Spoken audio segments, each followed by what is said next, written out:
Hey y'all, it's me, Stop, Drop, and Roll On. I'm going to try to be quick today.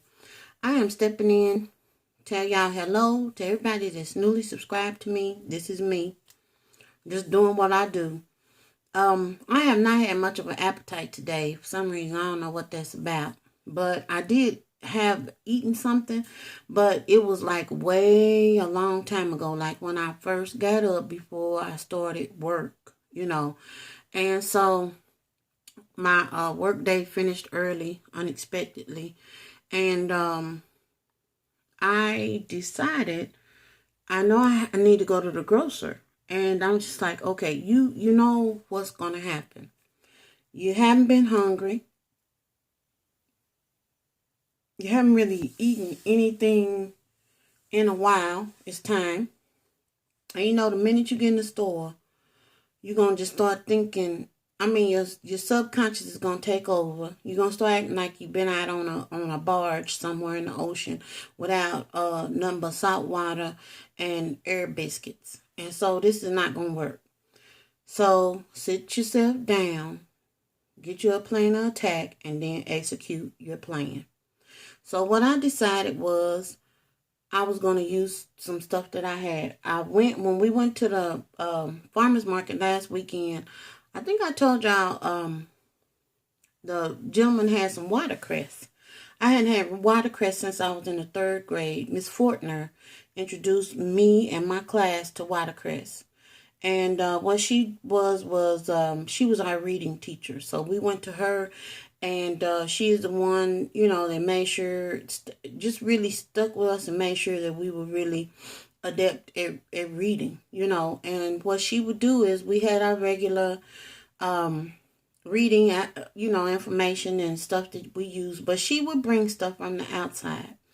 And normally what she would do is pick a book, and she'd bring it in, and what she would do would be, you knew at some point you were going to be reading. She would designate 3 to 4 kids out of the class, and after we got through with the mandatory stuff that you would, whatever their teaching plan was, then we would read out of the books that she had brought in. She didn't buy a book for everybody, whoever it was that she was picking to read that day.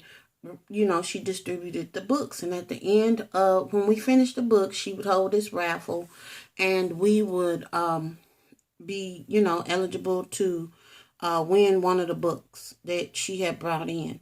But one of the things that she did as a teacher would be that if she would pick something out of that book, and it was usually something that she probably figured out that we had not had exposure to, and she would make it her business to expose us to whatever it was. And one thing I remember in particular that has stuck in my brain, my mind, I should say, was watercress. Miss Fortner introduced, like I said, me and my class to watercress. Specifically watercress sandwiches. And we were reading this book, and she knew we were going to get to this point in the book on a specific day. And when the readers were reading, they got to the point where they were talking about watercress, and basically she had made these watercress sandwiches, and she had cut them up like in petit four size, and anybody that wanted to try one, we were welcome to try it. That was why she brought them. And so not only were we reading about it, but we were experiencing what we were reading about. And I have never forgotten that. I've never forgotten it. And what made it all the more better was I won the book. So anywho, and the big thing was, how kids used to treat all their teachers like they were a rock star. And so she signed our books and everything. Whenever whoever won the book, she would sign the book. And so anyway, when we went to the farmer's market, this gentleman had some watercress. Now, I've been seeing watercress in the stores. I used to never see it in the stores, but now I see it at my local grocer sometimes. And when we went to another kind of big trendy grocery store, not Trader Joe's, but I noticed that they had some watercress as well. And so that's why I decided that I was going to juice a juice, and I included watercress. It's probably like a cup and a half of watercress, 2 green apples, 2 lemons peeled, a knob of ginger, probably about that big, pretty spicy piece, and that was it. And here it is. This is all that's left of it, but it was just enough that I knew that I, needed to take something in to take the edge off, so I wouldn't react. I'd be reactive when I went into the store. The juice itself is very good. I can taste everything in this juice. Watercress has a taste that it does kind of remind you, if you've ever eaten a mustard green raw, it does remind you of that taste, but the peppery component of it is not as it's more smooth. It's there, but it's more smooth. And watercress, reading in my Healing Juices book, has a very high sulfur content. And sulfur is important for, hair and stuff like that. And it has some other components too, but that just struck my mind because I didn't know that it has such a very high percentage of sulfur. And it gave some background, the fact that it's a hydroponic plant. It grows in water. It grows, in streams, things that move, and it will continue to grow as long as the water doesn't freeze, according to the book. And that watercress is really, really popular over in the United Kingdom. Over in the UK, this is, like I said, what Miss Fortner brought us were watercress sandwiches. And that's what they eat sometimes with their high tea.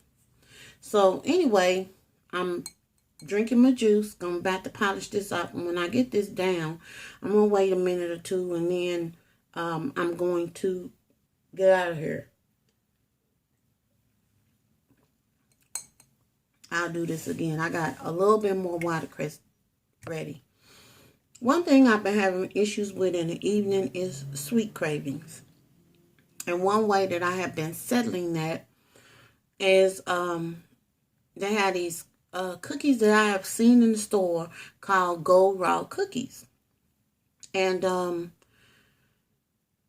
they have lemon, lemon, chocolate, carrot cake, and super cookies.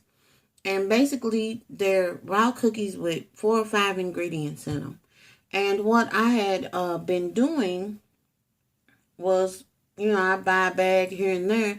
The problem is the bag is a couple of ounces. And yes, I said ounces. And it's $4.99, $5.99 for the bag. And you got a bag about this big. I meant to save the bag so y'all could see it, but I threw it in the trash. And you got about this much product in the bottom of it.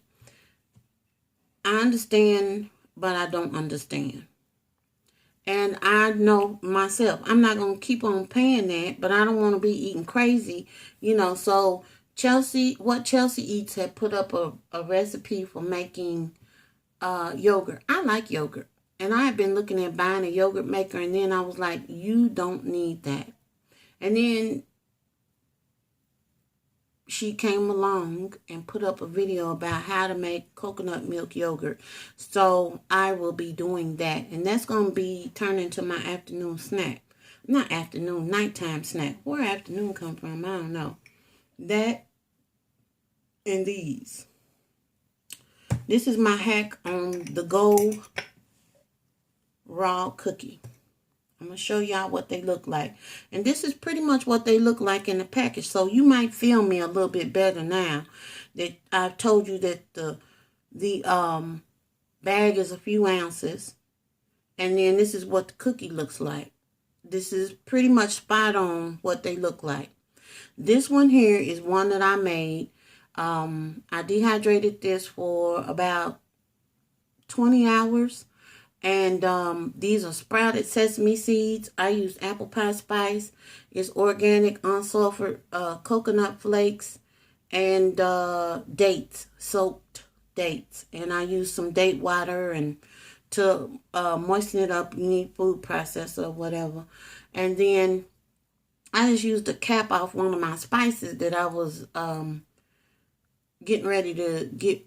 Well, I had emptied it out, and so I used the cap because this is about the size of the cookies that are in the bag. And I just spread it out on the Teflex sheet. Just, just kept on rolling until I got it out. You can use one of them offset spatulas to spread it out real easy. And then I just took that little cap and just went like this. I had some cookie cutters, but I gave them away to some young mother that, well, she cooks and bakes because she got little kids and stuff. So I gave them away to her because I had a box full of stuff. But I don't need all that. That cap worked just fine. And spread them out, made the little circles. You really could have just spread it out and just let it bake or whatever, not bake, but dehydrate. And then just break it up. It don't have to be perfect, y'all. I'm just saying. But these have just the right amount of sweetness in them. I ain't add anything. The sweetener is the date itself. And that's good enough for me. The cookies themselves are really, really good. It's just that, except for the lemon ones, I don't like them that much. But for the most part, this will work. And the other part is that when I make the yogurt, when my probiotic comes or whatever, to make it, which Chelsea was nice and put the recipe up, so y'all check it out. If you're interested, this will be my evening snack. I don't know where afternoon keep coming from, but this and some yogurt. And one thing about them little sesame seeds, you're going to be chewing for a minute. Ain't nobody going to have to tell you to chew 100 times or something. You got to work a sesame seed down, and these are sprouted, so they really take a little work. They ain't crunchy or nothing. The cookies really have a little crunch to them, but that's, pretty much it. And that's all you need. I just need the craving to go away, number one. I need to do what I need to do to make the craving go away, which is have something available, and then probably up my magnesium, and then I just need to chill, So that's the rub on all that. I just wanted to share my juice with y'all, which is down to the last little corner, and my remedy for these nighttime sweet attacks. That's all I know to call them. I'm finna get up here and knock this task that I need to do out. And I will talk to y'all later. Y'all have a good and safe weekend. Toodles.